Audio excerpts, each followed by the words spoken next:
ndamutse mbonye amafaranga nifuza. Katwibutsa abantu ikiganiro twakoze, twaravuze ngo amafaranga si inzozi, ahubwo amafaranga nayagufasha gukora inzozi zawe. Noneho kiravuga ngo ndamutse mbonye amafaranga nifuza, bigira urwitwazo, nibiri bubabuze kumva icyo dushaka ko bumva. Icyo bita intersection bashobora kutayimenya, ariko nibumva icyo dushaka ko bumva.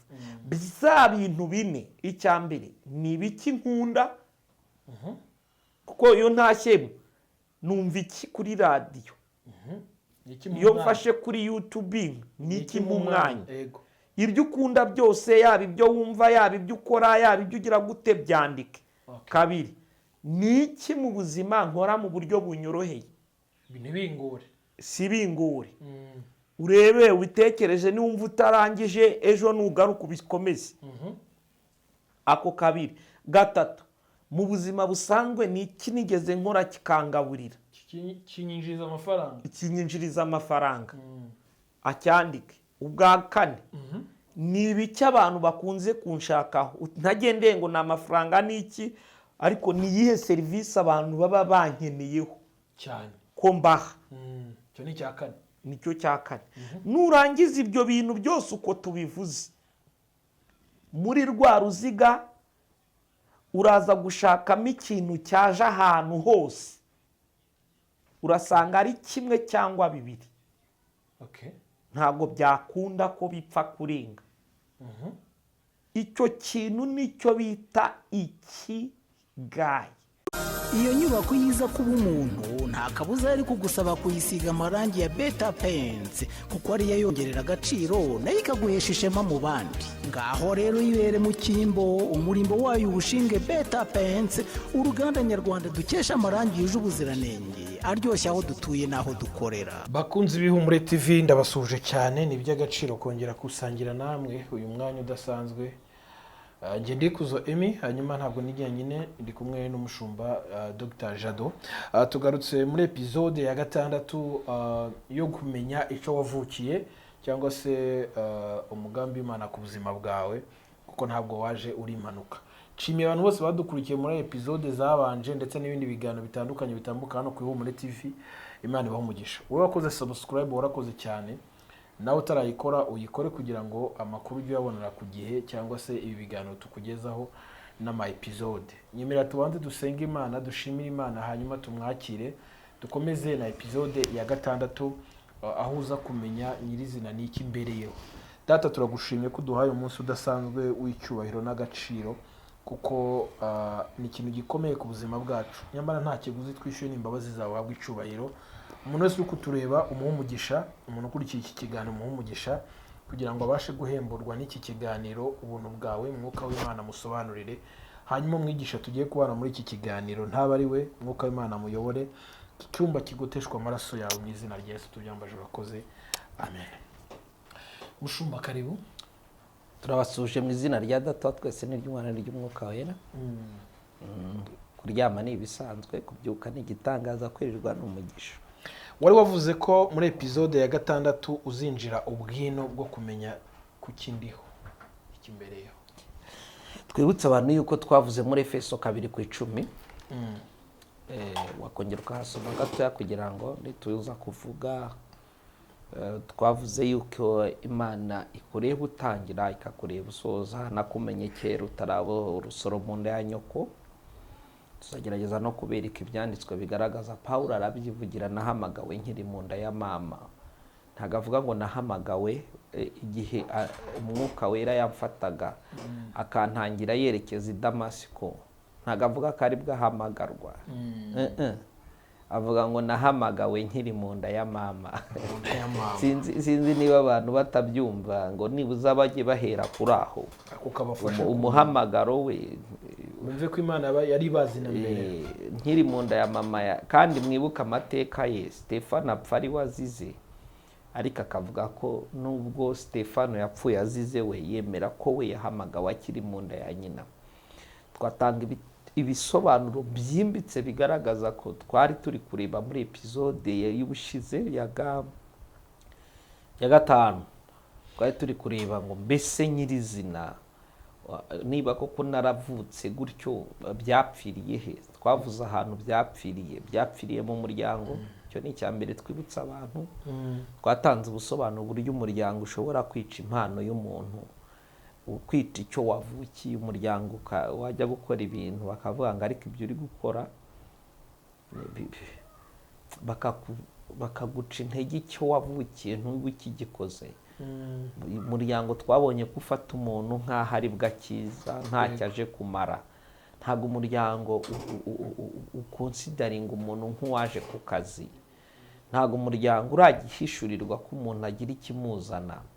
Bakompeyaringa two product. Bashobora gufata telefone bakayihuza n'isaha isanzwe. Ndavuga mu buzima busanzwe, ariko papasi yo gukora telefone itandukanye na papasi y'isaha. Papasi y'ivandarateri uwayikoze yayivanye mu mutwe, ayivana ahatagaragara yizana ahagaragara. Ibyo tuvuga existence precedent lisansi. Ibiri ku isi byose twabahaye ibyanditswe Abaheburayo 11:3. Ibyanditswe bivuga ngo bikomoka ahatagaragara. Soma icyo cyanditswe kugira ngo nituza gucomeka twinjiye ahandi hantu abe bumva aho tukiri. Mu Efeso ibice 2 umurongo w'10 ngo kuko turi abo yaremye ituremeye imirimo myiza muri Kristo Yesu. Turi abo yaremye, yaturemeye imirimo myiza muri Kristo Yesu. Noneho umva icyo cyanditswe impamvu nshatse kugisoma. Munsi yavuze gutye, aravuze ngo iyo Imana yiteguriye kera kugira ngo tuyigenderemo. Hasi akavuga ngo nuko mwibuke yuko kera mwebwe abanyamahanga ku mibiri abo abakebwe n'intoki ku mubiri bita abatakebwe. umurongo w'icyenda wuvuze gute? Umurongo w'icyenda havuze ngo ntibyavuye no ku mirimo kugira ngo hatagira umuntu wirarira. Nyine umurongo w'icyenda aho niko havuga. Yego. Ntibikomoka mu mirimo ngo hatagira wirarira.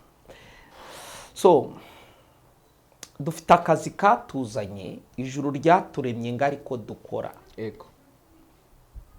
Twaberetse kuro imyaka igera muri 200 yaciyeho kuro icyo yaremewe ataragitangira, ataranaza. Ariko igihe kisohoye araboneka. Abantu nibahishurirwa ko hari ikintu baremewe. Bibiliya ivuga ngo kera, izindi Bibiliya isi itararemwa muri Kristo Yesu, isi itararemwa. So tuzabaha izindi version. Niki nshatse kugira ngo abantu bumve. Abantu nibumve ko hari ikintu wakira Kristo wakiriye Kristo ngo usoze icyo wavukiye. Muri Kristo wakiriye yatuma ugera ku cyo wavukiye, ukagikora ukazanasoreza muri we. Okay. Nshatse kuvuga iki? Ni ukuvuga ngo muri Kristo Yesu umwakira, wakiriye icyerekezo cy'icyakwifuzamo. Data twese uri mu ijuru, izina ryawe ryubahe, ubwami bwawe buze. Wakiriye icyo uzabyara. Umunsi wakiriye Kristo wikonekise mu cyo wavukiye, wasubijwe icyo wanyazwe ubundi. Ni ngombwa yuko utangira kugisubiramo. Twavuze ko umuryango ushobora kugituma ukikunyaga. Yego. Tuvuga uruhare rw'ishuri, tuvuga n'uruhare rw'abapastors cyangwa abanyamadini. Yego. Uburyo bashobora kugukonsidaringa nk'umuntu udafite icyamuzanye. Yego. Uburyo education system ishobora kugukonsidaringa nk'umuntu udafite icyamuzanye. Biturutse ko hari ufashe telefone ifitemo ama functions menshi. fonction zitandukanye. Kuba telefoni ibashije kuvugirwamo radiyo si ikimenyetso cy'uko papa si yo gukora telefoni yari radiyo. Isi ishobora kugukoresha kimwe mu bintu bagendeye yuko ushoboye, ariko rero mata aricyo wavukiye. Ndagira ngo tutangira aha nituza kubwira abantu ngo ni gute noneho ndi discover, ni gute ndi buvumbure exactly icyanzanye kitavanaho ibyo nakoraga, ariko nkagihushakira igihe. Kuri pati ya 7 nyuma yo kukivumbura tuzerekana ngo ndasabwa iki nyuma yaho nkimenye. Yego, niki nsabwa gukora? Ndasabwa gukora iki nyuma yaho nkimenye. Okay, nicyo 7 izaza ivuga yitayeho kureba icyo dusabwa. Mvunaguye rero mu magambo make, hari ikintu ushoboye ariko hari n'icyo wavukiye. Ushobora kuba ushoboye ibintu uri no kubikora, ariko si ikimenyetso cy'uko wabivukiye. Yego, hari ikintu nyiri kukohereza, nyiri kukurema ibwira Yeremiya gutegura kuba umuhanuzi w'amahanga. Yeremiya ntabwo atangira ahanura, ariko arangiriza mu cyo yavukiye. Katwinginga abadukurikiye nawe ari kuzamera icyo kintu. Noneho aho niho muri 7 nzatangira kwibaza ngo niki cyo kugikoraho tuzabiga, ariko ni gute ngomba kukimenya. Yego, twavuze ibihugu bibiri, urabyibuka seme? Ubuyapani na Israel. Ubuyapani na Israel nibyo bihugu bigerageza gutegura umuntu ngo akora icyo yavukiye.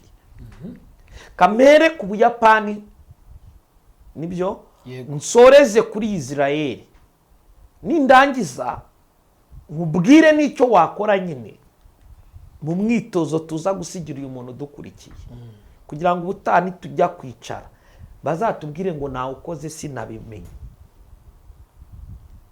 bazaduhamagara tubafashe. Ariko nudukurikira neza ukavanaho tugeze tukabugejeje, urahita discovering immediately icyo wavukiye. Icya mbere reka duhere kuri Japan. Abayapani batunga ikintu bita ikigai. Ikigai. Ikigai ni nko kuvuga, ni nk'ijambo rivuga ngo valeri y'ubuzima, impamvu y'ubuzima.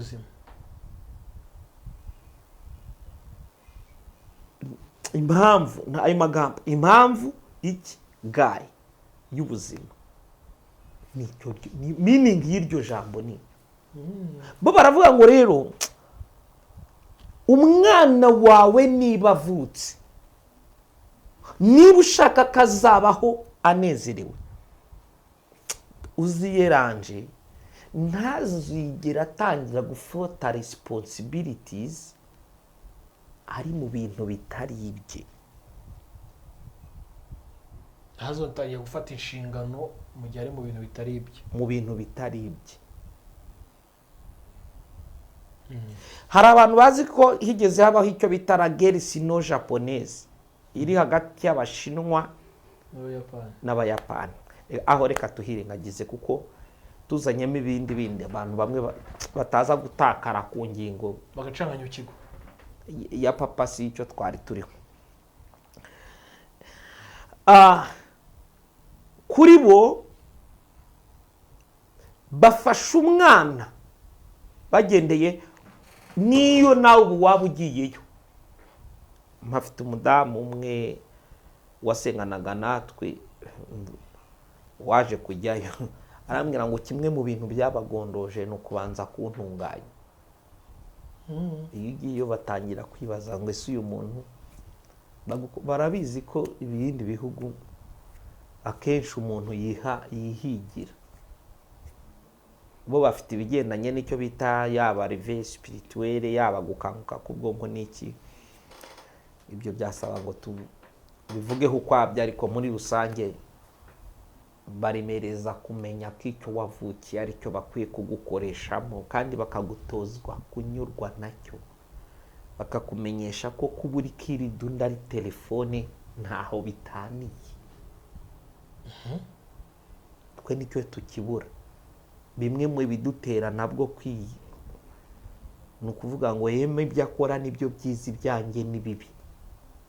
Bo bakwereka ikigendanye n'icyo bita specialisation mu kwameliyora karite na quantity. Bakwereka ibyatuma kari byo byatuma ubaho ugasariza igihe. Muri criteri ituma baramba cyane n'icyo kibamo, kuko umuntu akora ibintu bye. Bakubwira ngo kuba naka yakoze mikrofoni wikumva karenze kuruta uwakoze kirida. Batunga ikintu cyo bita abapiyoniye b'ikintu. Umupiyoniye w'ikintu icyo ari cyo cyose yubahwa kimwe. Ntibavuga ngo uw'imodoka ararenze, ngo ubwarenze uwa kamera. Bo kuri bo iyo bagiye kubatumira agaciro karangana, buri wese yarangije icyamuzanye.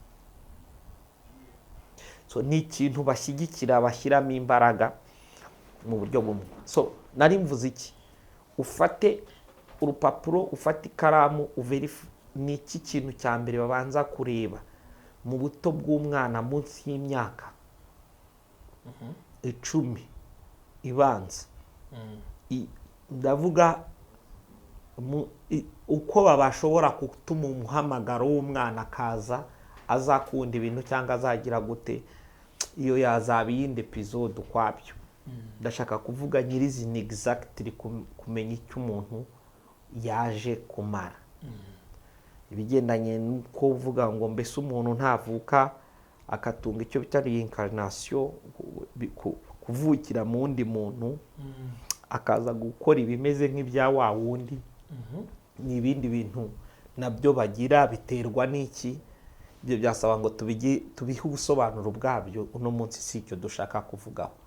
Icyambere ufata uruziga kuri bo, iyo uhageze special uri mukuru, hari ibyo bafasha umwana kugira ngo akore iyi achievement, ajye gutangira responsibility yabikoze. Ariko uhageze uri mukuru, nizi nzira bakoresha. Bagura kubwira ngo fata uruziga rwawe ukarufata. Barakubwira ngo ugomba gufata umunsi wa mbere ukirirwa utekereza n'iki cyose ukunda gukora mu buzima cyangwa kumva. Ugafata uruziga ukacyandika. Nkunda gusoma, ukabyandika. Nkunda kuririmba, nkunda siporo, nkunda koga, nkunda filime, nkunda gusenga, nkunda kubyina, nkunda. Barakubwira ngo ugomba gufata igihe, kandi ibyo bitekereza kenshi ukabitindamo special ukibyuka mu gitondo. Nta kindi kintu urashyira mu mutwe wawe. Bakubwira ngo fata iminsi runaka, kenshi bakunze kubikoresha mu gihe kingana hagati y'iminsi 5 n'7. Karibwo uzaba urangije kuzuzaho ibintu ibyo ari byo byose Yemi akunda. Ariko si ukuvuga ngo n'ubushobora kuba uri concentré, ariko byo babyemera iyo wigishijwe ibigendanye na meditation. Meditation is your moment of creation.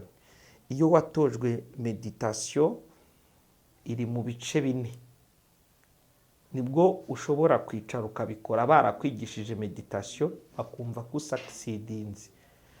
Bagutoza uburyo ibitekerezo byawe bita jumping like bidasimbuka nk'inkende. Ku gipimo utaba uri gutekereza kw'iyi ngingo ngo ibitekerezo byawe byimuke. Iyo ni meditation baba baragutojeje. Niyo mpamvu bagukonseya ijoro cyangwa amanywa. Abenshi niyo mpamvu bahita bavuga ngo no, ngo ibyo bintu birimo imyuka. Impamvu babo bakunze ku expecting ijoro ukibyuka nijoro ni uko ubumva ko ubwonko bwawe buri pose. Uzumva hari n'abavuga ngo kuki bakobrija ngo utangire ngo kubyandika ngo hagati ya saa 9 na saa 11. Nta yindi mpamvu ni uko bo bishyiramo koma ubwonko bwawe butuje. Ariko ushobora gufata umwanya nawe ku giti cyawe ukandika ibintu byose ukunda nta na kimwe usize. Ushobora gusanga byaba 10, 15 cyangwa 20, uruziga ukarwuzuza aho biri kumvikana. Hari ikintu twiga cyitwaga ngo ni diagramme de Venn. Nicyo nshaka kugira ngo abantu bumve. Diagramme de Venn. Icyo bitaga ensemble kubize matematike. Hari icyo bita iniyo, hari icyo bita enteri,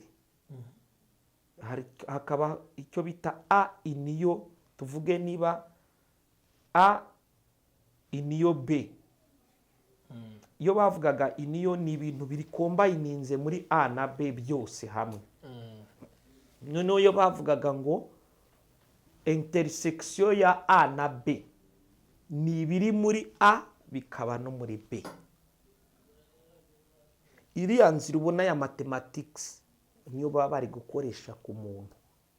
Iyo urangije kunimera icyo kintu cyitwa uruziga ruvuga ibyo ukunda byose, niba bari kunyumva baze gufata urupapuro batangire babikore. Uhita uca uruziga rundi rwa kabiri. Uruziga rwa kabiri rwo urandikamo ikintu wumva ukora mu buryo bukoroheye. Ukora mu buryo butari panike, bitagusaba isukari. Nge nawe dushobora kujya twese kwiga kubyina pa imwe nkayibona shobora mu minota 1, we bikagusaba 10. Ikintu ushobora gukora mu buryo bukoroheye, niyo baba bari kukikwigisha kikaza vuba. Sinzi ubwo niba banyumvise. Byamaze kumvikana. Bafate noneho urupapuro uhite wandika uti harya mu ishuri niba narize gutya na gutya, ni iki kintu nabashaga gukora mu buryo bunyoroheye. Ubu nge nawe dushobora kujya kwiga indimi, umwe zigahita ziza atari uko asanzwe ari umuhanga mu ishuri, ahubwo ni umuhanga mu kuvuga. Bo barakubwira muri specialisation bavuga ko kuba uvuga kazi n'uvuga katazi bose ari byo. Uvuga kazi nukazi ibyo ngibyo, kandi nuvuze katazi avuze katafite kazi ibyo ngibyo, ariko ntibivuze ko ntacyazi. So ako kantu rero ugerageza kwandikamo buri kimwe icyo ari cyo cyose ushobora gukora mu buryo bukoroheye. Urwo ruziga narwo uriyeranje ukandikamo utuje ukarwuzuza. Ugaca uruziga rwa kangahe? Rwa gatatu. Uruziga rwa gatatu rwo ubwo niba rumwe waruciye gutya urundi urarwegereza, uraza gushaka uburyo kubizi ensemble. Barafata niba ari ikintu kinini ucemo gutya, nurangiza uce ahandi uruziga rwa kabiri uraba hari agapariti kamwe kinjiye mu ruziga rwa mbere. Nurangiza uraca uruziga rwa gatatu rero rwo. Uruziga rwa gatatu urarwandikamo ikintu ushobora gukora cyose kikaguha amafaranga mu mibereho y'ubuzima bwawe. Nicyo kikwinjiriza amafaranga. Ikintu gishobora kuba cyakwinjiriza amafaranga icyo ari cyo cyose, n'icyo waba warakoze rimwe mu buzima. Tuvuge nk'ubu ngubu ushobora kuba warigeze injya muri journalism ahantu ntari nkuru, niyo naba narayikoze rimwe mu buzima ikagira ikintu impa, niyo yaba ikaramu cyangwa iki, ariko nkagira igihembo mpabwa kubera ikintu runaka nakoze, niyo yaba ari ukuntu naba narigeze nirukanka cyangwa naba narigeze nitabira amarushanwa yo kwirukanka, niyo nkahabwa ikintu kidashinga kitabyina, niyo mpamvu bakubwira ngo tuzi, kugira ngo utagira icyo wibagirwa kandi gihari, ukagishushanya.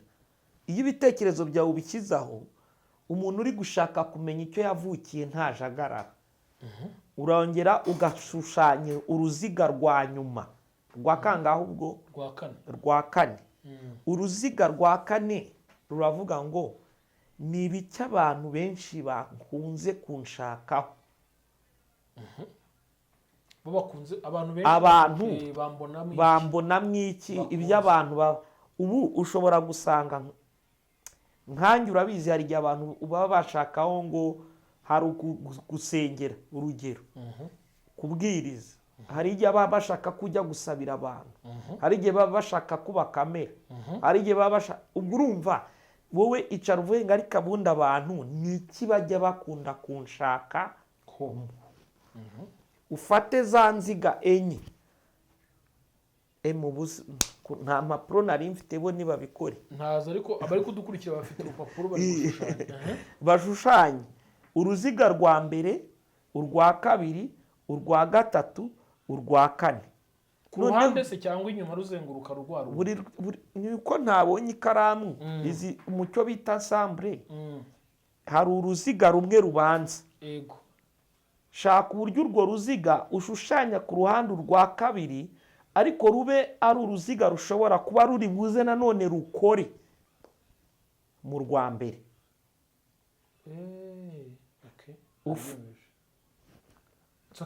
Ni ukuvuga ngo abatureba, ufashe uru ruziga gutya, iyeranje ukatire muri runo ruziga hagati na hagati, bamanuremo akantu gutya, bagereze hirya, barabona ko nubwo hano bitaba bigaragara.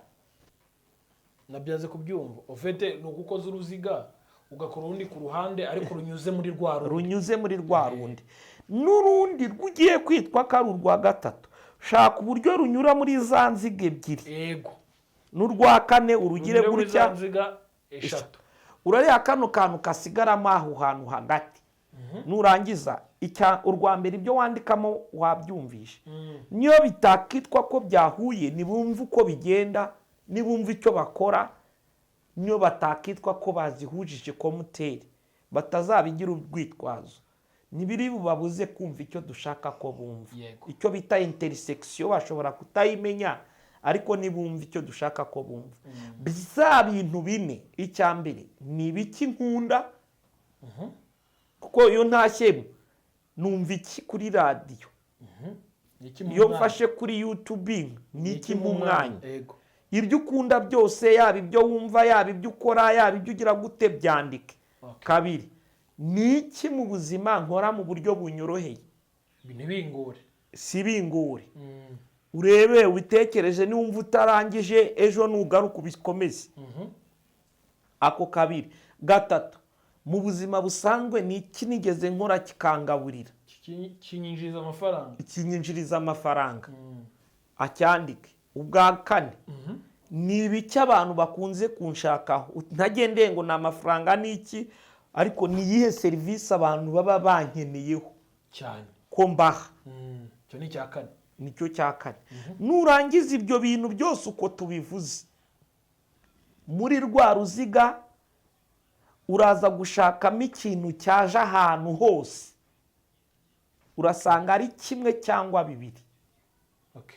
Ntabwo byakunda ko bipfa kurenga. Icyo kintu nicyo bita ikigayi. Ubwo navugaga mu Bayapani, baranyumvishije cyane rwose. Icyo nicyo bita ikigayi muri Bayapani.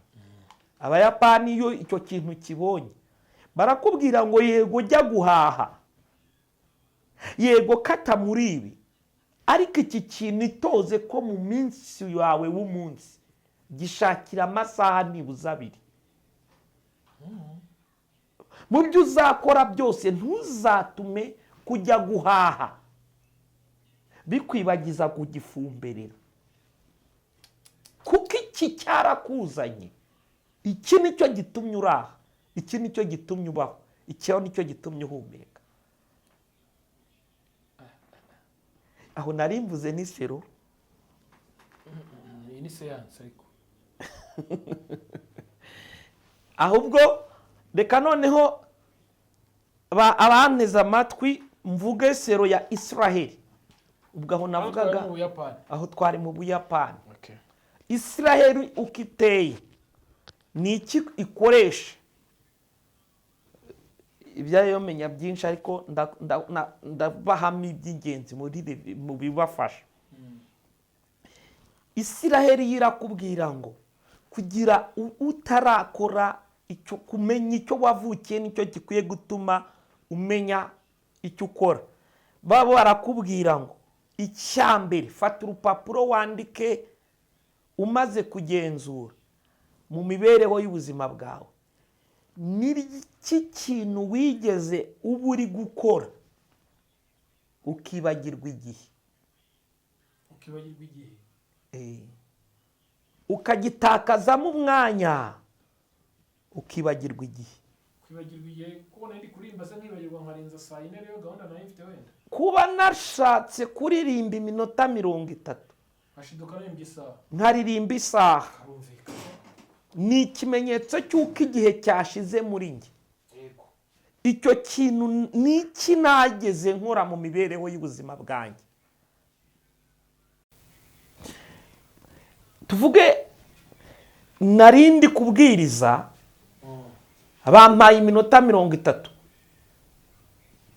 ndi kuvuga nikanga igiye kunyuzurana, ngewe nkumva mu bwonko bwanjye nari maze gukoresha 10, kumbi ngeze muri 20 na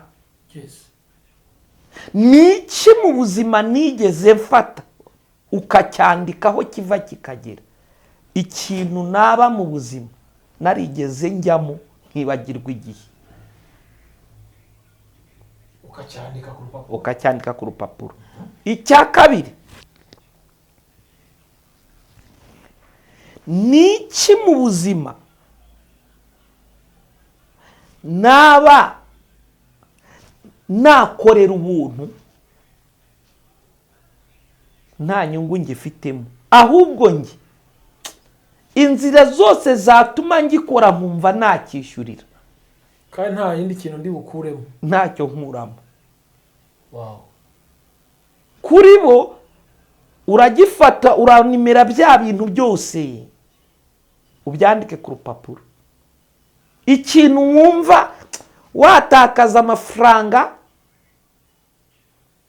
n'umwanya, aha mbere twavuze umwanya, aha kabiri niwo tuvuze ngo amafaranga. Aha ikintu nshobora kuba ngewe kugikora nta nyungu nigeze nkumva nagikora nkaba nkishima nkaryoherwa nuko nakoze cya kintu, simpembwe, nta nyungu nkibonamo.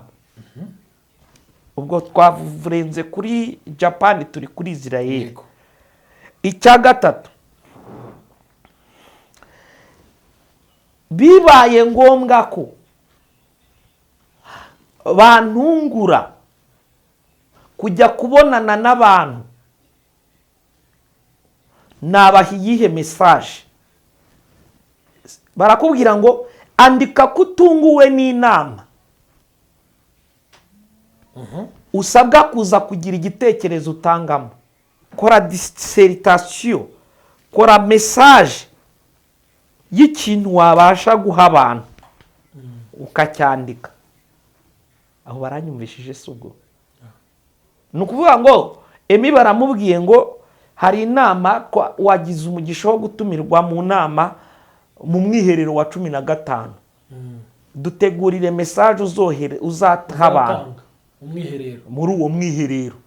Bagahita bakubwira ngo uwo mwanya andika uyikore nturenze isaha. Iyi message iri buze bwa mbere ifitanye isano n'icyo waremewe. Iyo message yandika uyishyire ku ruhande, nta topic baguhaye. wowe vuga ikintu uzi kibangamye cyangwa kigize gute, ibintu uko byakorwa n'uko byakosorwa n'uko bikora nabi, ibyo bintu bo barakubwira ngo wowe byandika uduhe document mu buryo buremprovise bagutunguye. Icya kangahe? Kane. Kirabaza ngo ibintu nkora narangiza nkishima, akazi nshobora gukora nkishima, simbabazwe nuko karangiye, ahubwo kakarangira nkumva ndaryohewe. Umva nakomeza se cyangwa nkumva kararyoshye? Ni ukuvuga ushobora gukora akazi ukajya wirirwa ukitotombera, ariko kuko uzi ko kaguhemba ugasubirayo. Ariko hariho umuntu uba mu barwayi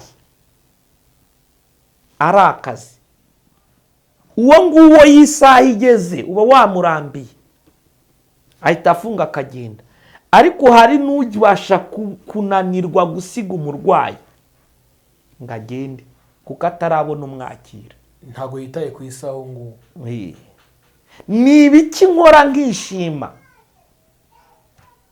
Akazi kose uzavuga ngo ibyaha nabo byaranyobeye, ukumva karakubabaje, wowe ni akahe kazi ushobora gukora kandi kakanakuvuna ariko ukumva urishimye? Kuba kagezweho gusa ukaryoherwa utaranamenya n'inyungu kavuyemo, nta n'uwarakubwira ngo wakoze, wowe ukishima ukumva ibyo ukoze kuba ubigezeho, kuba ukanezezwa nuko usucceedinze.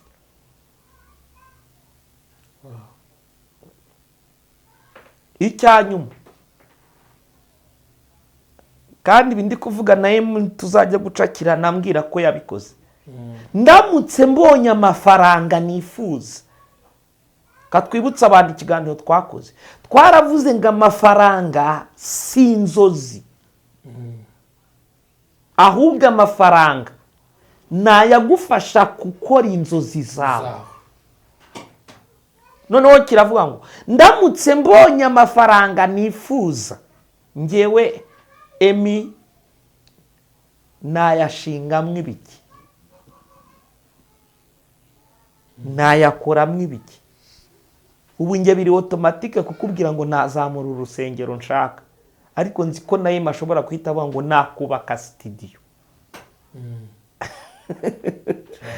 So nukuvuga ngo iki? Ubwo wenda mvuze sero yuko tumaze kumenyana. Ariko hari umuntu uri gukora kano kazi, wabonye amafaranga ashaka, atakubaka studio, kandi ashobora kusanga yahita yakubaka igaraje nubwo yaba yakuye muri aka kazi. Kuko amafaranga si inzozi. Inzozi ni icyo amafaranga azagufasha kugeraho. Isomo ko ari ryiza kwe, nakomeye ku rwego utakumva. Noneho rero boyo barangije barakubwira ngo dukorera urutonde rw'ibyo bintu, niba we ku giti cyawe byakunaniye uze tukwereke icyakuzanye. Kandi iyo ukigezemo ukagifite ngo usanga ari cyo.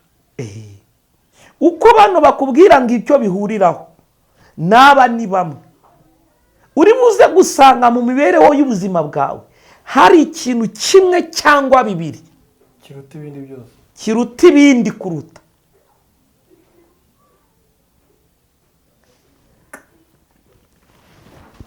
Isomo rirangiye, episode yacu irangiye.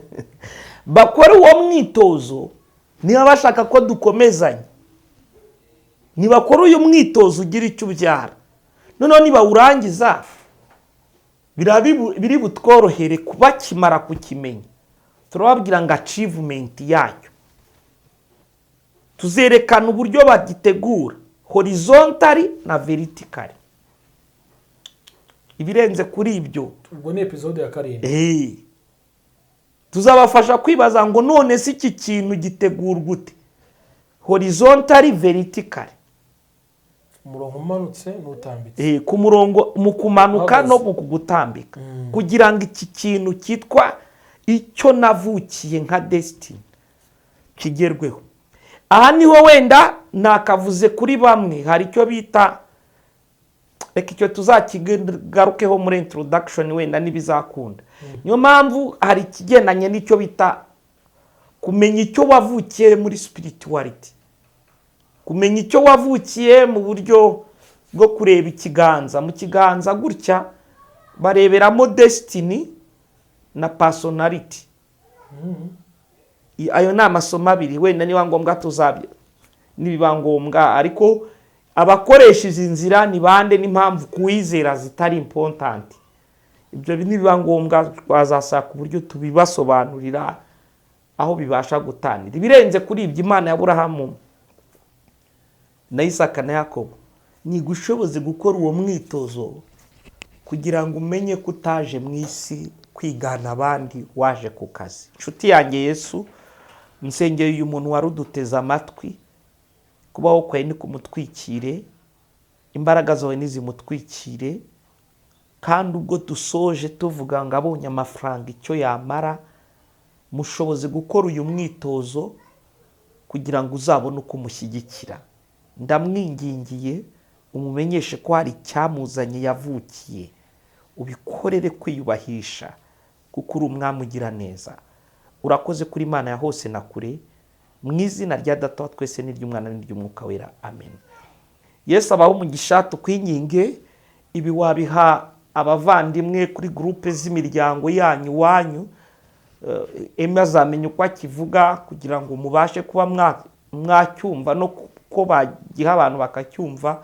Cyabafasha ndabizi neza guhita umenya icyo wavukiye, mukaba mwiteguye gukurikirana ikindi gice cyo kuvuga ngo hirya yo kukimenya ndakora achievement ndibwira yuko umwaka ibi bintu ni mubyitaho twazawurangiza neza. Ihemba abagizi ba neza ntibibagirwe, kandi n'uwadukurikira kuri channel Menya Isi y'Umwuka naho yabasha kuhasanga ibindi bintu bitandukanye. Imana iduhane umugisha. Iyo nyubako yiza kuba umuntu nta kabuza ari kugusaba kuyisiga amarangi ya Beta Paints, kuko ari yongerera agaciro nayo ikaguhesha ishema mu bandi. Ngaho rero yibere mu cyimbo, umurimbo wayo ubushinge Beta Paints, uruganda nyarwanda dukesha amarangi yuje ubuziranenge, aryoshye aho dutuye n'aho dukorera. Hari ay'amazi n'ay'amavuta nka Silk Vinyl, Weatherguard, Fast Dry, Epoxy, Wallmaster n'andi adakangwa n'imihindagurikire y'ikirere. Dufite nasigwa ku byuma no ku modoka. Niba hari n'ubundi bwoko bw'irangi wabengutswe ahandi, duhe komande. Ikoranabuhanga ryacu ritunganye mu kanya nk'ako guhumbya. Mu Rwanda kandi twihariye gukora amasitike nziza z'ibyuma n'iz'ibirahuri. Produit za Beta Paints murazisanga mu gihugu hose, naho kurangura ni Remera ya ruguru ya gare, ku Muhima hateganye na Hotel Kapi, mu Gakiriro ka Gisozi hafi y'Umukindo House. Hari kandi ni Rubavu hafi y'urusengero rw'Abadive, i Musanze ni Rusizi. Ariko n'uwaba ari ahandi mu gihugu hose ashaka kurangura produit za Beta Paints, tuzimugezaho kandi tukamutwaza ku buntu. Ku bindi bisobanuro iyambaza telefone n'urubuga rwacu ubona kuri screen yawe. Beta Paints, best quality, best price, good service.